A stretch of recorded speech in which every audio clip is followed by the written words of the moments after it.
င်တာမဆော့အနေနာခမ်းရတယ်ဆိုပြီးကိုပြောတဲ့လူတွေကိုခတ်ကြောက်ပဲကျမစိတ်ထဲမှာလေအဲ့လိုပြောတဲ့လူတွေကတစ်နေ့တစ်ချိန်တစ်ခါမှအကျွေးများတောင်းမလားလို့ဒီလိုလုပ်ပေးခဲ့လို့ဒီလိုဆုံးလုပ်ခဲ့လို့ဒီလိုပြန်ပြီးတော့ပေးပါလို့အဲ့လိုတောင်းမလားဆိုပြီးတော့အဲ့လိုစိုးရိမ်မှုတွေရှိတယ်ဒါကြောင့်မလို့ကျမကိုအနစ်နာခံနေစားဖြင့်ပြောရင်ကျမအနေနဲ့မျက်နှာပူတယ်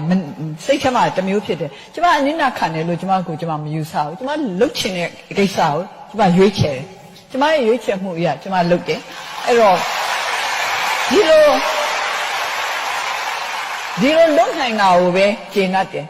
ဒီလိုလုပ်ရလို့အမြဲစိတ်ချမ်းသာတယ်လို့တော့မဟုတ်ဘူးပေါ့နော်ဒီလိုလုပ်ရတာလဲသူဒုက္ခနဲ့သူရှိတာပဲဒါပေမဲ့ကိုရွေးတဲ့ဒုက္ခပဲကိုရင်ဆိုင်လိုက်ပေါ့ကိုဘဝကိုဘာအတွက်ဖြစ်စေကြတာလဲကျမတို့ကြိုက်သည်ဖြစ်စေမကြိုက်သည်ဖြစ်စေကျမတို့လုံးဝရှောင်လို့မရတဲ့ဟာတော့နောက်ဆုံးကြတော့ကျမတို့အားလုံးဟာအနိစ္စသဘောတရားအရာကိစ္စချောရမှာပဲ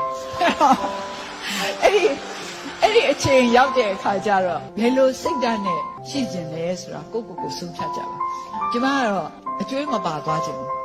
ဘဝအကျွေးတွေမပါသွားခြင်းအဲ့တော့ဒီဟာကိုစဉ်းစားကြပါကိုယ့်ဘာကိုစဉ်းစားကြပါ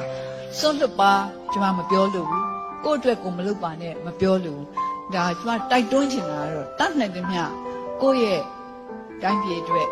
ကိုယ့်ရဲ့အရင်တုန်းကတူတူပေါက်ဖွာလာတဲ့ပြည်သူပြည်သားတွေအတူပေါက်ဖွာတဲ့ပြည်သူသားတွေအတွက်တတ်နိုင်သမျှလုပ်ပေးနိုင်သမျှလုပ်ပေးကြပါတခြားဟာမလုပ်ပေးနိုင်ရင်တော့မေတ္တာပို့ကြပါစေနာထားကြပါလူတိုင်းဟာလောဘဒေါသမောဟဆိုတာရှိကြတယ်ပေါ့နော်အဲ့တော့လောဘဆိုတာဟာရိုးရိုးလေးပြောရင်လူချင်းမှုပဲလူချင်းတတ်မဲ့မှုဒါပေမဲ့နော်ဘဝမှာကိုလူချင်းတာအားလုံးမရနိုင်ဘူးစွန့်လွတ်ရမှာရှိတယ်ကိုယ့်ဘာကိုဆုံးဖြတ်ရမယ်ကိုဘာကိုစွန့်လွတ်မလဲကိုအတန်ဖိုးထားဆုံးဟာဘာလဲမစွန့်လွတ်နိုင်ဘူးအလောက်အောင်တန်ဖိုးထားတာဟာဘာလဲအဲ့ဒါကိုကြည့်ပြီးတော့မှအားလုံးလူချင်းနေဆိုရင်မဖြစ်နိုင်ဘူးဒီတော့ကျမတို့